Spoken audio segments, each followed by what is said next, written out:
আসসালামু আলাইকুম বন্ধুরা, কেমন আছেন সবাই? তো আমার এটা পাখিকে অবশ্য আপনারা অনেকেই চিনেন, এটাকে হোয়াইট জায়ান্ট কোয়েল নামে চিনেন অনেকেই। তো ও একদম মুরগির মতো হয়ে গেছে, পোষা মুরগির মতো, সবসময় ছাড়া থাকে। আর এই দেখেন এদের কাছে চলে যাবে এখন। তো ওরা ডেকে নিয়ে আসতে হবে আবার এদিকে, ওই দেখেন ঘরের ভিতরে ঢুকে যাচ্ছে। তো এখানেও সিঙ্গেল, ওর জন্য মিলানো হয় নাই। তো আগে ডিম পাড়ার মুডে আসতে হবে। তোর মিনিমাম আপনার 60 দিন লাগে বয়স ওদের এই ডিমে আসতে আর কি। তো 60 দিনের আগেই ওরা 600 গ্রাম হয়ে যায় বা 500। এখন আমি এটার আনুমানিক কে ধরছি, এই মিটারে মাপছি 550 গ্রামের মতো হয়েছে। কোনো লেয়ার ফিট টেয়ার ফিট না, আবার জাস্ট এমনি খাইয়ে দিয়ে। এই যে দেখতেছেন মিলেট মিক্স আপনার, এগুলা খেয়ে। তো একটু আমি অন্য সাইডে নিয়ে দিকেও দিয়ে যা। তো এখন আগের থেকে অনেক বড় হয়ে গেছে মাশাআল্লাহ, একটা মুরগির মতোই লাগতেছে, ছোটোখাটো একটা মুরগি।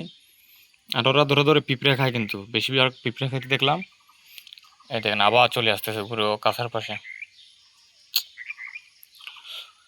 কী করবে বেচারা, তো কোনো দিকে যেতে পারতেছে না। এদিকে কিন্তু সম্পূর্ণ মাঠ খালি ওর। তো যাই হোক, ওকে আমি ওইদিকে নিয়ে যাওয়ার চেষ্টা করি ওরে, তাহলে ওইদিকে পিঁপড়া টিপড়া পাবে। দৌড়া দৌড়া দৌড়া, আরো দৌড়া। এই এখন জঙ্গলের ভিতরে ঢুকবে, এখন জঙ্গল পাবে, এতক্ষণে আরাম পাবে ও। এই তো ঢুকে গেছে। মার্শাল্লাহ অনেক সুন্দর লাগতেছে ওরে, একদম ছোট্ট, একদম জিরো সাইজের বাচ্চা। আমি ইনকিউবেটর ওরে প্রথমে ফুটাইছিলাম, দেখেন তো জঙ্গলের ভিতরে ঢুকে গেছে। কিন্তু আমি ডাকলেও কিন্তু আবার চলে আসবে কিন্তু। তো ওরে ডাকতেছি না এই জন্যই। এখন ফুল গাছের ভিতরে রেস্ট করুক, এই তো ফুলের পাতা খাবে, মাটি খাবে, তারপর ওই যে আপনার কেঁচু আছে, কেঁচু ধরে খেয়ে ফেলবে। পিঁপড়া হতে শুরু করে সব কিছু খায় ও, ছেড়ে দিলে আর কি। তো ওর ডিমে আসতে আরও মনে হয় 30 দিনের মতো লাগতে পারে, যা দেখছি আমি, হিসাব করে দেখলাম। তো তখন একটা মিল এনে ওর সাথে জোড়া দিয়ে দিলে ওর মতো টিম হয়ে যাবে ইনশাল্লাহ। ওরা দেখতেছেন ওখানের মধ্যে দেখা যাচ্ছে না, দেখা যাচ্ছে না না। এই দেখেন সুরাটাকে দেখাই যায় না, কোথায় লুকাইছে, এ দেখছেন।